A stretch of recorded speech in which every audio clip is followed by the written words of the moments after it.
Good evening from Vietnam. Good afternoon to you, Theo. Thanks a lot for joining our program to share your stories to our global audience. And on behalf of the listeners everywhere in the world, we want to say thank you to you. Thank you for inviting me. It is a pleasure to share. It is a pleasure to talk with you. And it's a pleasure to create out of time beauty and interesting things and knowledge and experiences. Mm. And earlier in this conversation, you shared that you grew up in Greece, right? Studied in the US, now teaching, in different continents. Now staying in Armenia for year 8 already, and now you speaking, you sharing your words to Asia also. See, the world is very beautifully connecting, and I think it's connecting for a reason. I want to publicly say thank you to you for being so nice, so kind. First, to accept my invitation to connect. Second, to join me on a International Women Day where you share your wisdom, you share your insights about women leadership and share the voice from where you are, and also join into this conversation so that people will know more about your decades of works, of teaching, of researching on the topic of trust, and that will be wonderful for us to know more about that journey. I'm grateful for this opportunity, Phil. Glad to be here. Glad to be here. Glad to share things. I was born in Greece from Greek parents. And my father was a self-made, very successful and big businessman in Greece. We were living back then in Thessaloniki. It's the second largest city in Greece, about 1 million people, with a history that goes back to the Byzantine Empire and way, way, way, way back to Alexander the Great. Same city there. And they were in business. So we had the lunch every day. And because my mother was in the business also, we would sit all for lunch every day. So I'd hear them talk about business, right? Because they had, did you see what happened there? You know, what do we do? Sometimes they'll ask me something, light just to keep me. So that's how I was exposed to the business, concept and to the concept of freedom. Business is freedom. So it's individuality. It's not, it has a lot of obligation. It has a lot of risk. It requires bravery. It requires devotion. The rest of your life becomes smaller when you have your own business. But it has that freedom also, that independence, and that special reward that all of this I see, primarily I did it. It wasn't given to me partially. So I got exposed a lot to that. And then when time came to go to the university, to be honest, I wanted to go to psychology. But there was no psychology university in Greece back then. It was too early to have psychology degree. So I went to the next second favorite was business. And so I got my bachelor degree in Greece. And then I decided to go to United States to get my master's and get more synced. My bachelor degree was a macroeconomics, business, but microeconomics, really. So then I went to the university at Delphi University in New York and had my master's there. And there I flirted. I had an excellent professor that was a psychologist and spoke about consumer behavior and consumer psychology. And I was very attracted to that. So I majored in marketing in the MBA, and I had several courses in marketing. I had that professor a couple of times. And then I said, but I had this clear feeling that I was behind. I was like in a theater play, playing. When you play in a theater, right? You see the show, you say, what a beautiful acting, what an interesting idea, what pressures. But you don't know what happens beside the screens. Why did they get that? How did they get that? That's what a bachelor degree and a master's degree is. You learn how things work. You don't know why they work that way. What makes them work that way? Why we have 4 Ps? Why we advertise that way? So I said, to learn that, I need to get a PhD. There's no way I'll learn that. I guess I get behind the scenes where they make science, not where we read science, because I was reading science. I wasn't making sense. And that's why I ended up going to Virginia Tech. I was gladly excited. It was an excellent program. We had very top people back then. We were four, actually. They would accept four people every year, 3 Americans and 1 foreigner. Every year, the foreigner, by the way, was Indian, because India has, because they speak English. They have large numbers of people. So probability-wise, I mean, it was natural. I broke that chain that year. I came with one Greek. The 2 people that followed me were Indian also. We were great friends. We had a great time. And after completing my doctorate there, I went to San Diego State University, where I taught marketing there, which was my discipline.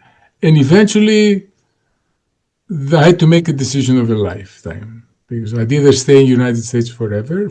I mean, I was already there 9 years. I had 3 years I was teaching at San Diego State, which I had a choice. And my choice was to return home. Because I felt more human at home than it was in the United States. There professionally I was very good, but human relationships, there's that. So I went back home, and then I had my legs, one in business consulting and business, and the other one in teaching and education. This lasted for several years. We had finally, the economic crisis in Greece. We introduced things in Greece, concepts of marketing, concepts of research. We did research on not only for companies, but election prediction research, which is actually, as you know, the only research that you can verify if it's true or not. Only election research you can see if indeed they did a good job or not. Because everything else, you get the data, you say, that's reality. Was it good? Yeah, you can't check it. It's not easy to check. We were the first in the whole of Greece in terms of accuracy, and the only one that predicted the actual outcome.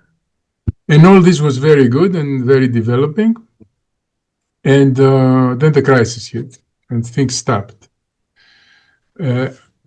For me, marketing, let's talk a little bit about marketing. Marketing is a very critical societal function. Nobody thinks of it that way. Everybody thinks marketeers are hired guns of companies. And quite often they choose to be hired guns of companies, the marketeers. I have to tell you, when someone asks me what's your profession, I say marketing, I get 2 types of reactions. One is, whoa, that's fun, that's exciting, you do advertising, you do this, you do that. And the others are, you are the ones that make us buy things we don't need. And that's true. I mean, that's true. There's a lot of, advertising and marketing strategy that based on that. Lack of trust, to be in fact, not building trust. But of course, there are a lot of people that don't do that, right? Because let's not forget that usually countries that are prosperous economically and maybe even with broader social rules have active marketing companies, functions, services, this, that. And the general thing that marketing doesn't help you, and we spend money, the product would be cheaper if we didn't advertise, is not true. That's why in the most developed countries, marketing works besides the impression that it creates larger costs. So it is beneficial. I started telling you, though, why it's very significant in a society of a country, in a development country.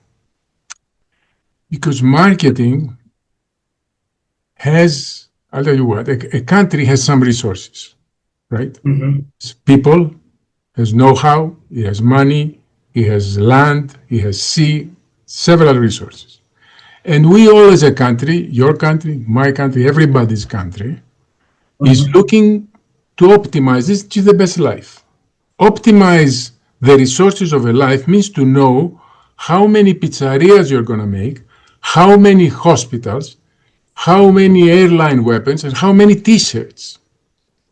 This is a very complex process to decide how you do all that.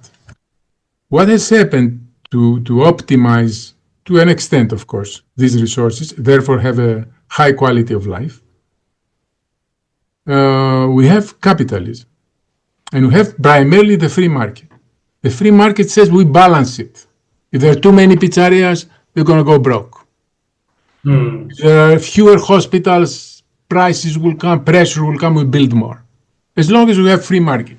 Because people, the moment they see an opportunity there, they will run and fill the gap. Two pizzerias are waiting in lines to buy. I see that, I open a new pizzeria next. So I balance this balance. That's good, and that's what economics says. But we have to think at what cost this comes. Because when that pizzeria starts to large, what happens usually, you get 50 pizzerias, and the country needs only 20. So because everybody sees money in pizzeria, they keep going. And at a certain point, they realize this is not going to work because the other guy was making money there. No? So this is what the economists say, the point of balance of demand and supply. But that point of balance comes with blood and tears and huge costs of companies realizing after the fact that they are bankrupt. Realizing through experience and it's like saying, I'll join the battle and I hope I'll win. That's what they say. So a large percent of this investment and all those people end up being bankrupt. So to find this balance point is very expensive and very bloody. And very expensive when I mean holds back the economy. Okay? It's better than not having a free market, but that's the thing. Now, marketing comes exactly into this point. It's the doctor that comes and tells you how should I go? I see here there are 3 pizzerias and people are waiting in line. Should I do it? And marketing tells you whether you should do it or not and how to do it. Because marketing has a process of, first of all, identifying needs. Looking at this, do you need a 4th pizzeria place? Do you want the same pizza or do you want a different pizza? Do you think this is expensive because they have 10 people waiting in line? Do you think a smaller price would be more fair? So it does this packaging for you. So it tells you the probability of being a success and with what recipe. Okay? So that's what marketing does. And then in your company, you execute that. You have your management department, you have a resources department, you have the accounting department, and there is an execution. So in that sense, marketing comes and performs that balance, how to use our resources. Every decision we make now, before making a distribution of resources, like US had a big thing in the past 10 years, on whether they should bring oil out of the land, right? Out of the rocks in the north, right? Yeah. Yeah, there are benefits and losses there. I mean, but how do you do it? There was a calculation before moving that way. Okay, there is a calculation. So all of a sudden, you drive with a map. You drive your boat with a map, not with a feeling of see where the weather is and I'll turn that way. Okay, so that's the role of marketing, and in that sense, is the most socially sensitive science that because it tried to optimize the benefits for everyone by optimizing the resources that exist. It's the mechanism of distributing, giving you the medicine in life that you need. Okay? Wow. Yeah. I'll say about things like they say advertising increases costs and all that. I'm doing I hope I'm doing almost a marketing lecture right now, but it's my marketing soul that speaks. And the conversation today is for people to see that soul, right? Because a lot of us are doing things that we're not loving. There are a lot of us are working that we didn't like the job we are doing. So I hope that one day they be able to wake up and say, okay, I love this profession. I love this work. I love this job, and I'm gonna pursue that. You know, like the way that you share, I can see that for 4 years in marketing, and that fire is still inside of you. Bill, I enjoy it.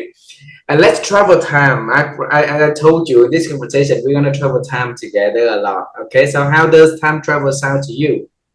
Uh, you mean literally or metaphorically?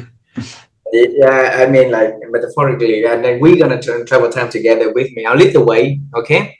Right. Uh, so if you travel to Vietnam, I'll take you somewhere in my city. All right, but I'm not born and raised from the city where I'm at the moment. So I came back to Vietnam 13 years ago and living in the southern of Vietnam. I was born in a very small city called Da Nang City in the middle of the country.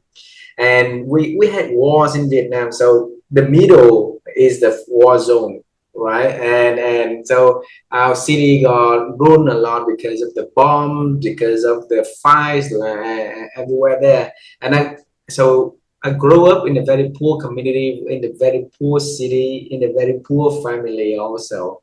And one night we had electricity, and then the next night maybe we didn't have electricity. I couldn't see things outside of my house, right?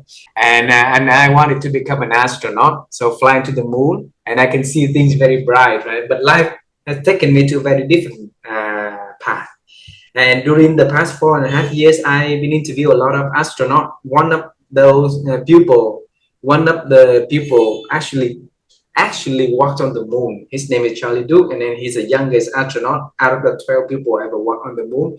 We were so happy to have him on our show.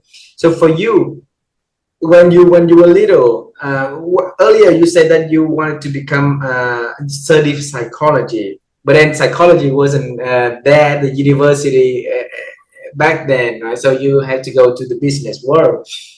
So I want to travel time with you to see when you were little. What was your thinking about the future work that Theo is going to do or to become? I I tell you crazy stuff. I was born in Greece. Now Greece has this option of sea as Vietnam does, of course, but not every country has it. We have a luxury that we can drive the car for half an hour, 20 minutes, even in the city you stay, and be at a natural beach and be quiet and this and that. So I grew up on my vacation, and later when I was getting older, more independent, exposed to that, and that allowed me to sit in the sand for hours and look at the sky and be quiet and dream on things. So yes, I had a thing for the stars. I thought that I would, when I started thinking of going to United States eventually, young, I mean, because I had relatives in United States that were coming every summer, we would meet with them, all these things would happen.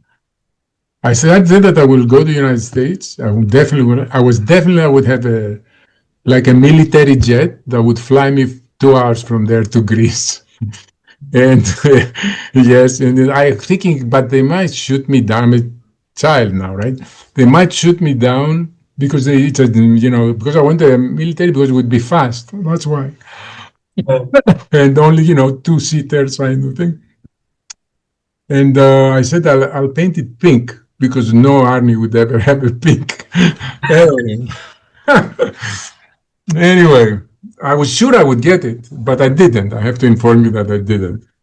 I do have a motorcycle now these days. So I'm more of a person that I develop organically. I don't set hard goals and go for them. Every step I take, every move I make has an opening in front of me. All right? There is an opening because anytime you take a step, you can go this way or that way or that way. So that's a decision and a purpose created like every moment, let's say, life. I'm exaggerating every moment, but I think you get my drift, right? That as you make steps, you make decisions. And I'm more, although if you ask me to talk about strategic marketing and strategy, corporate strategy, I look very long term. On decisions that are application oriented, and I work short term. I see in front of me what exists and take the step in that direction. So I didn't have a very clear objective. I had steps I kept taking that led me to, from my passion to psychology, I became a marketing track person and actually consumer behavior. My doctorate is consumer behavior. My minor was in statistics. So I'm a specialist in consumer behavior. And from that, I went, to teach and do research and do consulting and develop my consumer behavior knowledge, which led me to the thing that I'm very active today. And I think this is something that I didn't plan, but again, I followed my instincts, my opening, trust. Because the one thing that is very, very, very critical in a society, and all wealth and all smiles come from that, it's by the level of trust a society has, or a group has, or a couple has. You want to say something? Yes, I understand that you take very precautionary decision, what ahead, and then you think about that and you make the move, right? I want to bring you to the moment that you decided to not only sit in front of the theater and watching, the performance. Okay, so that is where the bachelor is, the master degree, teaching people, teaching us, right? You say, okay, I want to go around, go into the back of the stage, see how things happening, how people organize it, how they make the performance for that theater tonight, right? And that's led you to study your PhD, all right? And well, when you study for PhD, there's a lot of resource, of time, of of devoting, of commitment, and everything like that. So I want to bring you to that moment. Why you have to go that that deep and go all the way to different angles of that theater of life and starting to see things, why it is, how it's connecting. What make you do that? I am a person that wants to know, wants to understand, not simply know, wants to understand. One of my idols in high school was Da Vinci. And Da Vinci, the famous Da Vinci. And I admired, and I would like to be one day like Da Vinci, of course, is because he was not a scientist, he was a multi-scientist. He wasn't a philosopher, he was a general philosopher. So he was a painter, he was an engineer, he was a doctor. He viewed the world globally. He wasn't specializing on one thing, and outside my road there is chaos. I don't know. He blended everything. So that's the step that took me that. So I have a curiosity to understand. Because whenever you see how everything blends, you have to understand. To make the real decisions, you have to understand, not to know recipes. A good doctor that knows all the recipes in the world and all the protocols is not a good doctor, because all patients have a certain difference from the protocol. All patients have a certain difference. They have to identify, but to know this, you must know what's behind the scenes, how the engine in your car runs in every little piece of it. It's a different driving you will do once you understand, and a different relationship you have with the car once you understand how each little part works. I don't know that. That's why I have a good case with. I actually have a motorcycle now. Again, more so, it's easier in the city, but that's what I'm trying to say. It's like not only driving your car, understanding how it breathes. So that led me to get to the doctorate, and that opened immediately my mind, because all of a sudden there weren't people out there that knew things I didn't know, but not only that, I couldn't understand how they know it, how it comes. It was like, the specialists that they come from the gods and they say, I know, that's it, I know, this is the recipe and it works. I'm glad it works, but I don't know why and how. Once you get the doctorate, you learn science in general, regardless of where your doctorate is. So you start to understand processes, and you understand in general what's behind the scene, in general, in the whole world, in other disciplines as well. So that was my thing. I mean, I always wanted to be, I told you, Da Vinci, and Da Vinci means behind the scenes, understanding, everything, electricity and everything. Electricity this time was not available, but feeling easy to walk in the all paths of life. Not an expert, but someone that understands and understands how each relates to the other. Beautiful. And that curiosity of wanting to understand, does that come in from, like somebody in the family, like the genetic, or is something that on the way of you growing up, you gradually, have that curiosity? I'll tell you, I have a sister. My sister is not like me. Has a different approach. She does have my curiosity, my level, in ways. I mean, she's intense. She does things. She's around his life. My father he knew a lot of things. He was like, if he was educated, but also he would read stuff. He would learn. He would be up to date. As he got aged, he followed the eras. Had another habit, though. The moment he met me, and in general everybody, but me especially as his son, two children, daughter and a son, would make sure he could dominate me with words, with thinking. He was smarter. He was this, he was that. And if I made the slightest mistake, you could shoot at it immediately, say, well, you said that wrong. That is a mistake. He would point it immediately, rarely saying, if ever, bravo, that was a good thought, that was an extra move. So I think that trained me a lot in terms of thinking, because he thought very straight and well. So that developed my thinking, and maybe in Charles, but I do. So that, let's say, armed me with the motivation to prove my father wrong, that I can be smarter than him, and also the tools to engage relatively easily at the university or the school in general. I could deal with things easier. Just to give you an idea that about what I say, I mean, I like to learn. I was a good student, not a super good student. I wasn't a student that would get a scholarship at the university then. I eventually got, but I'm talking about high school now. And in high school, I remember distinctly that I would take, for example, an exam. I was more interested in understanding what is happening than getting a grade. I was more interested in understanding what happened to the exam than getting a grade. And I learned a lot by failing in exams, getting a bad grade. And I did not. When I ended up high school, and I met the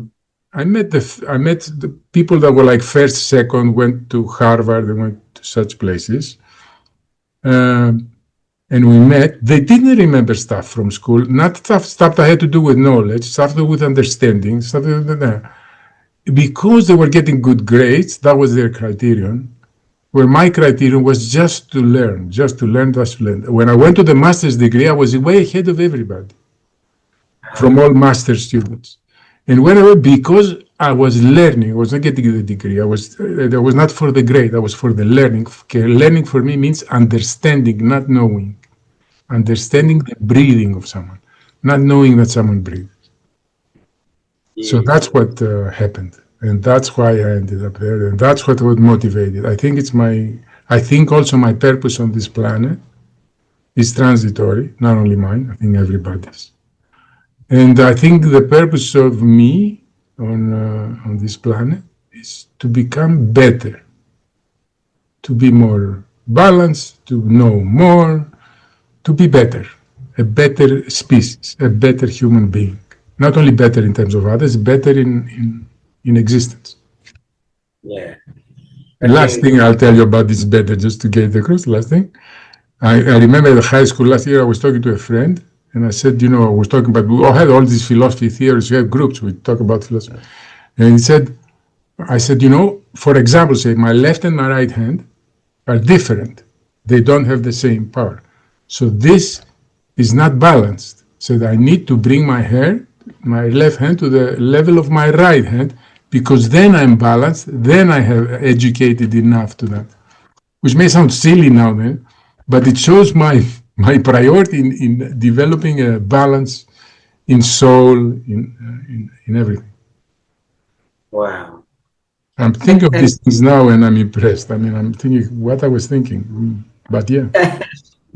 So, was there anyone role model for you in the way of thinking at high school, and then you started to thinking about growing is the way through understanding and through balancing things in life instead of winning better grades or stuff like that? Who's role model you? I will not say role model, but there were people that showed me a different way and showed me how to think. Wow. And we had a musician who was teaching music in our high school, but he taught me so many things. He would come, he would have a big class, and he would talk to kids. He was a big-minded, a big soul. So he would talk to kids, and then we put us sing something or something for music, because we were at music as mandatory. No one wanted to be musicians or anything. And he said so many ways. And he says, do you know how many people like the Beatles? Do you know how many people like the Beatles? Because they play good music, because you said, No, he says. The most important reason, because why, he said, not they like the Beatles, he said, why the Beatles are so important in society. And everybody says, because they get good music, they do this, they do that. No, he said, because they made millions of people pick up the guitar. Pick up the guitars. They motivated millions of people to pick up the guitar and play music, to become musicians, to understand music, to be in love with music, guitar, drums, anything. He says that's why he's important, not because he gave you 1 hour pleasant afternoon because you listen to their music. He's important because he changed the structure of society. I still remember that. I was 12 when he said that. Wow. Well, Theo, at 12 years old, kids used to, very playful, right? Enjoy hanging out with friends, and you're in the beautiful country, beautiful city, beaches everywhere, right? So no, and then what made you be into the world full of questions, full of thinking like that? It's beautiful, and I want to know because it make you really separated from the rest of the children out there.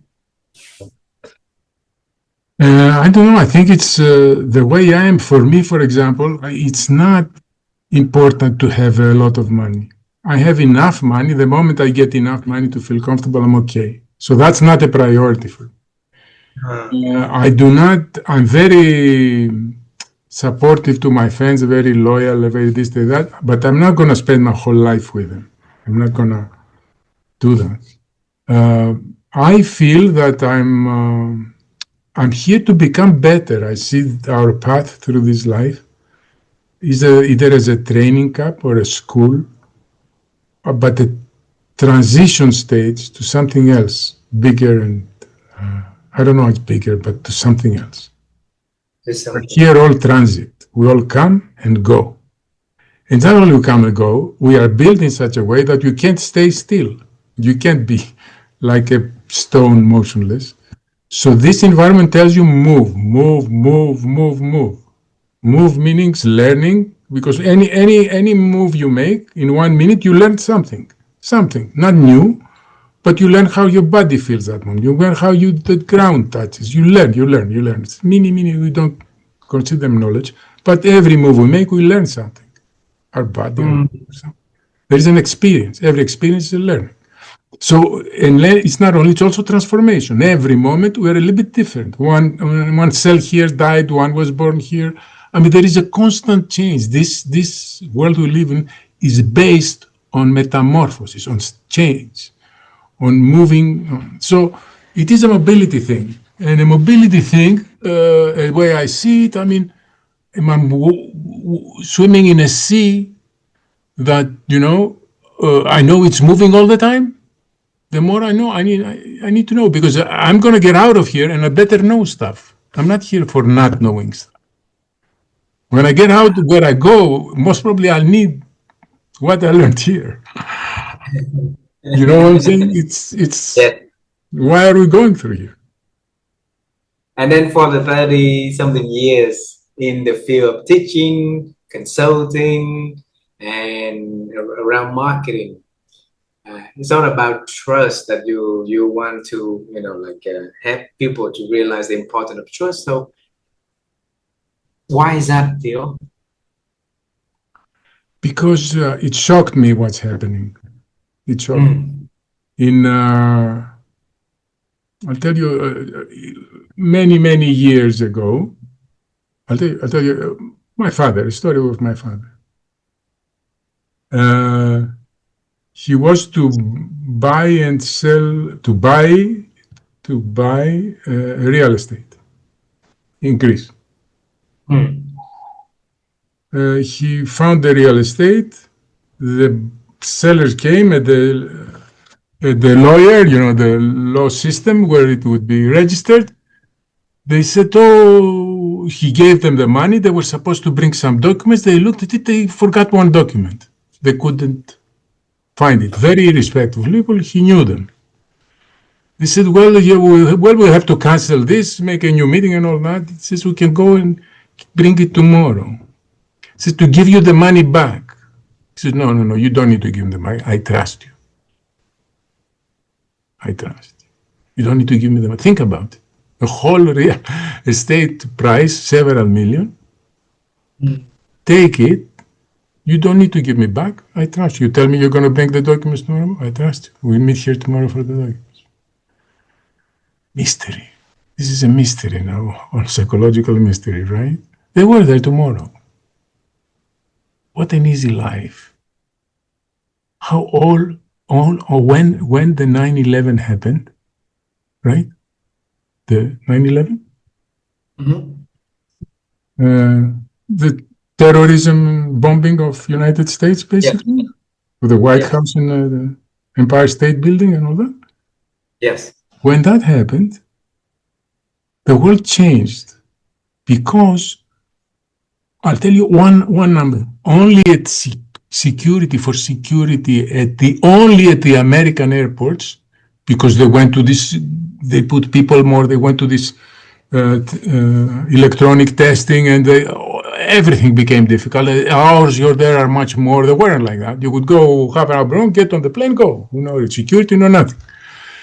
Only the United States costs $7 billion a year. Every year, $7 billion a year expenses. Only that. That reduction of trust. Only that. Only United States, not the other countries, and only on aeroplanes. Tell me. This 7 billion only from the aeroplanes in the United States. If there wasn't a trust issue, of this magnitude, there are always trust issues and there are always trust. But trust reduces. Because of the terrorist attack, and that's the purpose of terrorism. It's not technically to kill an enemy, no. To reduce trust. That's terrorism. The objective of terrorism is to reduce trust. Reduces trust, everything becomes less functional, less competitive, more poor. So imagine what you do with United States with 7 billion if you didn't give them for security in the airplanes because of this terrorist attack. How many hospitals, how many students educated, how many poor people, how many whatever. And I'm telling you just one number of the numbers that were affected by the 9/11. So when you make, and I'm going back a little bit to my father's, you say, why did he say that now? That was stupid. Why did he say that? I'll tell you why I said it. Because That has two effects. To the effect that he judges well and he make that move well, it has the effect that he trusts himself, right? He trusts himself. He trusts his choices. He's not afraid that people will steal him. The second thing is that there is a vibe and a culture between people, right? I mean, that woman, when they left there, this couple that left, there was a husband and a wife. This couple, when they left there, whatever their behavior must have been changed a little bit, more in trustful ways, more on being open to others, more on being helping others without looking at their cost. Because they trust when the other says, I have a problem, that it's not a trick to get your money, it's because they have a problem. So trust means that, to say what trust really means, because it's a social word, it's an emotional word, but trust is, it's a leap of faith, and it is that I believe you will do something that I need or is beneficial for me in any way, protective, in any way it is, without me asking it, or primarily without me supervising it. Yeah. So when we are at war, let's take war, which is an extreme situation, requires a lot of trust. When we're soldiers together, right? And I tell you, I'll go on that way, I'll go up there, and you go on that way and come up there. And when you see me raise your hand, you shoot that way, so it allows me to come back and, succeed, whatever. This could be a soccer game. This could be at home, cooking. It could be anything. But it's simple. That's why I'm putting in that context. Now I'm taking a risk. I could die if you don't do what we said. You could die if I do what we said, right? It's a huge risk. Blindly followed. I trust my life on you. I trust my money on you. And when trust is there, everything becomes cheaper. Your day is more sunny. Because even at very simple indications, like you walk in the street, in the United States, and to a large extent in Greece, when you walked in the street back then, several years ago, back then, not I mean back, there is a trend right now, people could see you say hi. I mean, when I was at the university, almost everyone you met, you'd say hi. Half of them would say hi, just hi. Or in the streets, just hi. That started to deteriorate now, society, right? I don't know what happens in Vietnam, but here when people see someone in the street, they're more probably closed. I hope he doesn't talk to me. I hope he doesn't do something to me. I hope it's not like, it's unthinkable to be in a train station. This was yesterday's news. There's someone in London, 2 people in London got in a train and killed, 4 or 5 people. I saw a video of a woman harassed by a man, and there were 10 men in there. Nobody intervened. They let her, being harassed and pushed and don't move, and I said so, and they didn't move. In Greece, I was at the kiosk, and the kiosk owner was out, and the taxi stops, and the woman asks her money to pay. She pays the money. She was an old woman, very old. And as she walks out, he doesn't give her the change. He gave her a lot, and he doesn't give her the change. And she said, my change. And she started telling the man, the guy next to me started running behind him in the street to catch him, to help the lady that he took her money. And the others are in there today. So there is these acts of trust give confidence to people, make them feel warmer. They create a bond. They improve the bond. They improve the net. This society, all the human beings, the advantage over the other species is cooperation. Cooperation sits on trust. There's no cooperation. There is fear force, but cooperation there isn't without trust. So to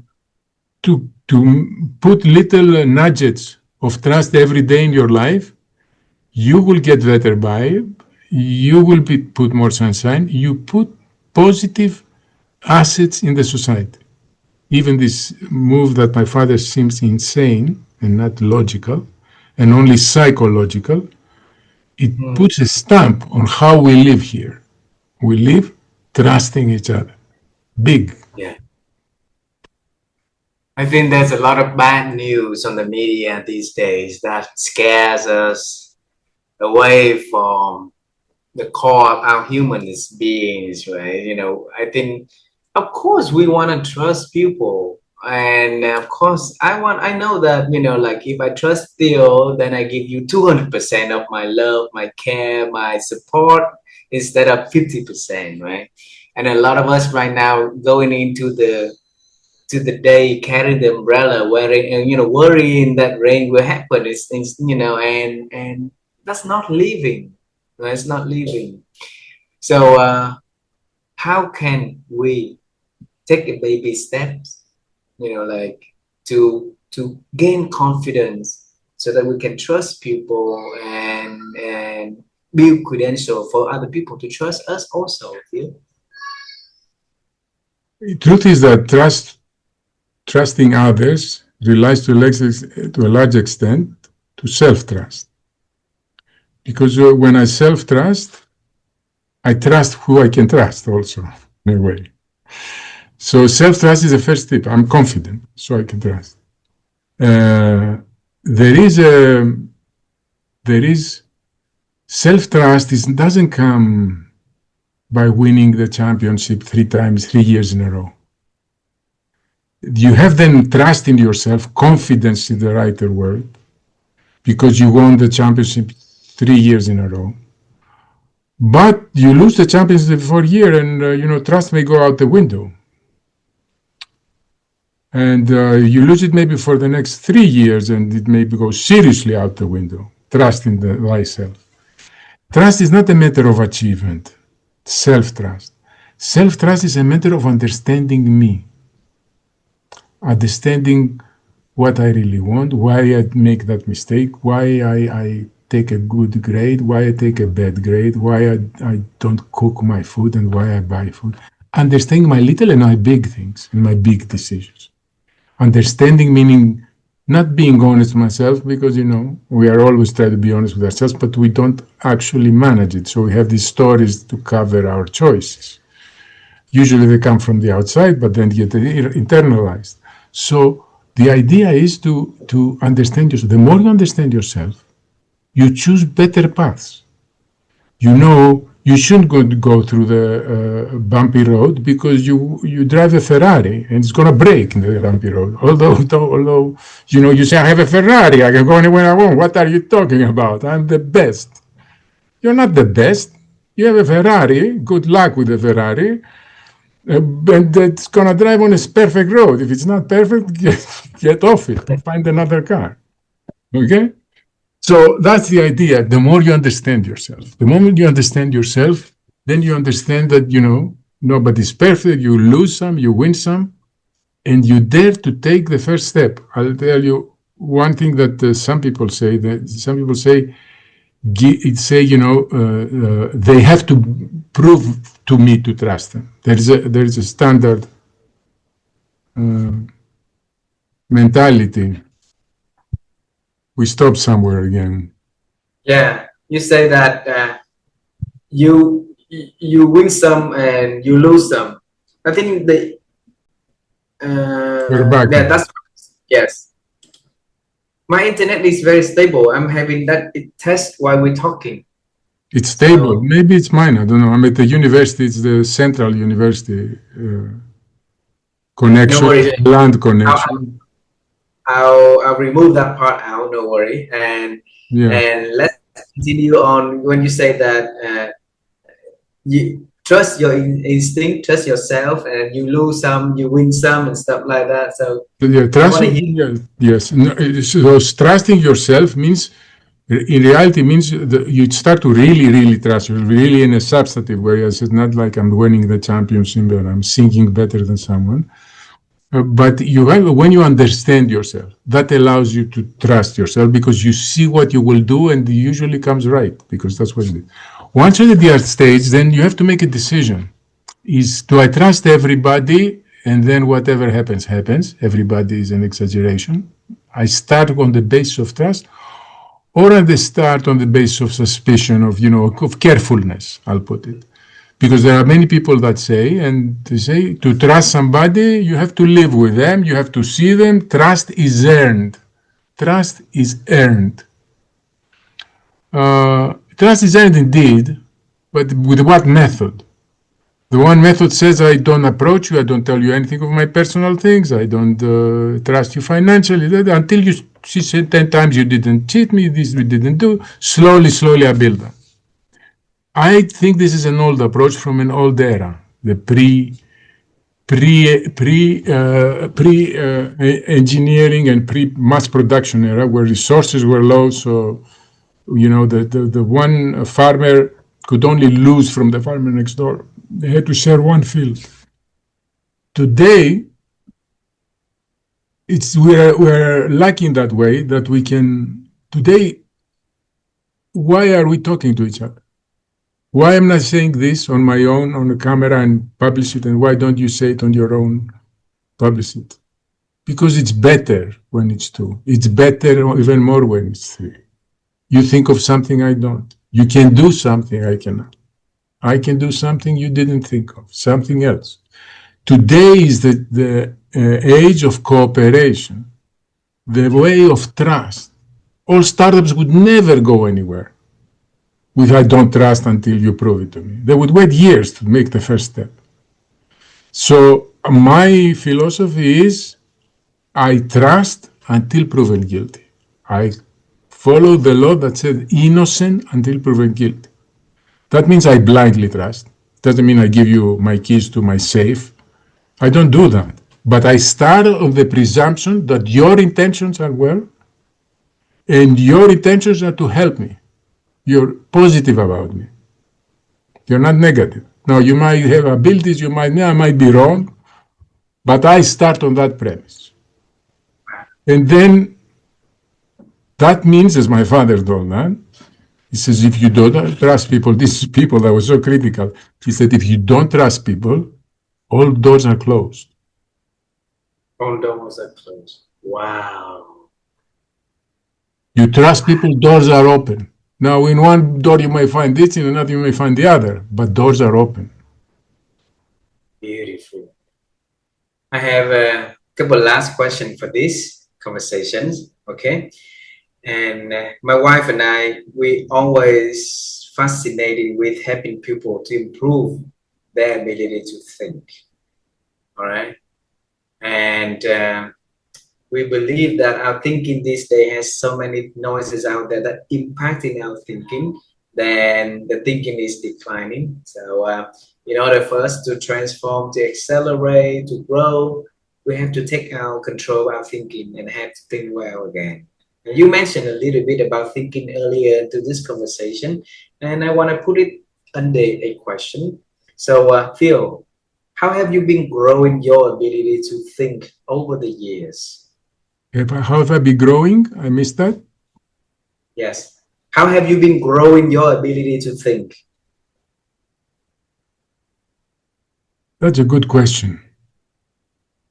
I'm not that conscious or I did the method. I'm very conscious that I want to find the truth, and I'm very conscious of the Socratic thinking approach, that the answer starts from the right question. The answer, the information, the knowledge is not in what you get, it's in what you ask. Right? Everything out there, you know a million things. I know a million things. Your library carries a million things. Even your plant next to you has a different story to say every day, maybe. Okay, there is a lot of stimuli, information, anything you want to call it out there. It's not what I get, it's what I ask that will get me the answers. So the healthy curiosity, the healthy insistence to go to the end. Here also, when there is a news independent set research, Harvard research, this, I don't stop there. I know what they could go wrong in that research, for example. I couldn't go what could be. And then I take a second step to see if it's really valid. I have this thing of if it's really that understanding, as I said, and that comes from the question. If you ask the question at that moment, because I was going, this is amazing to me. I had a legal problem with the client, and we went to my lawyer and said, let's sue him. He said, okay. I said, so, yes, we can sue him. He said, da, da, da, da. I said, okay, if we lose the court, can he sue us back and get in problems for me if we lose the court? He said, no one ever asked me that. You are the first person. He was old once. He's the first person I ever asked me that. And he answered me. For me, it was unthinkable. How could not you ask first? You open the guns on someone. The law says he's innocent. You fail to shoot him down. Shouldn't you think that he may raise his gun? Then you try to shoot me, man. My turn. I'll come and shoot you now. Nobody thought of it. Nobody asked the question. That's what I'm telling you. I didn't know anything about it. I didn't think of a smart law or smart trick. I asked the question, what happens if? My safety, because knowing that answer, my safety level and my understanding of the situation and the interaction was in more depth and better understanding. Therefore, I could make a better decision. Wow, beautiful. Last question. And thank you for reminding about the importance of asking the right kind of questions. So you get us to get into the more depth of the information, the situation that we have in front of us, right? So the last question, let's travel to when you laid out on that beach, right? And had the dream of flying from the US to Greece in the military jet, painted in pink, so that it's not gonna get shot down, right? and Theo now with me, we are going to lay next to that young Theo, okay? Then you tell him you are him just years later, and you're gonna tell him about how your life's gonna be, any words of advice that you're gonna give to him. So what is that you're gonna give to that young Theo?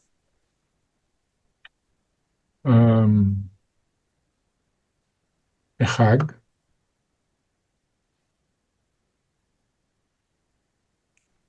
And I think we're still in the beach, I'll tell you. I think we're...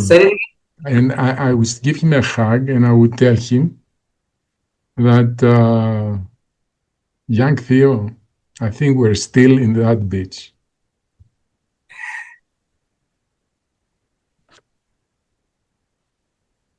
And what would he say? I love you.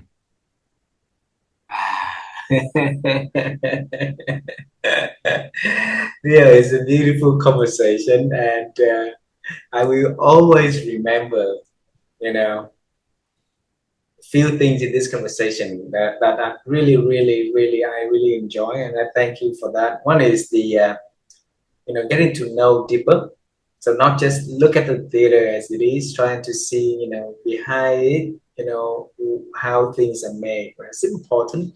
A lot of us are taking information on good faith, and that's it, like as the face value, the surface of it, not going deeper to know why.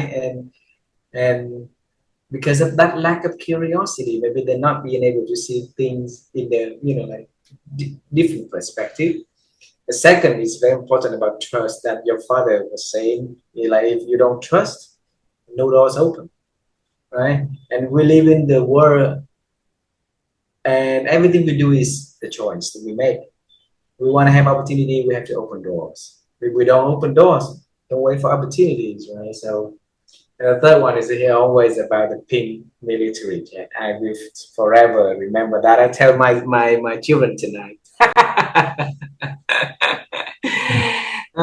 Thank you so much for being so kind to spend your time in the afternoon to join in our program and share your stories. And the world is small, and let's have a commercial jet to get us to meet, not military jet in pink. And I hope that travel to Asia, to Vietnam. I'd love to see you have a cup of coffee together. and we definitely will go to Greece. And if we go there, and by the time if you travel back there, I'll let you know in advance. So maybe we can have a cup of tea together, a cup of coffee I in gladly do so. I gladly do so. okay. Thank you for your warm invitation on that warm day, Women's Day, and remind me also of the role of women in my life and our life in society. And was very glad to have this discussion today with you. I felt so homey and so warm and so constructive and open and learning. Thank you. Thank you. Have a beautiful day. Say hello to your loved ones, and I'll meet you next time. Okay. Looking forward. Take care. Thanks. Bye, dear. Bye, bye, sir.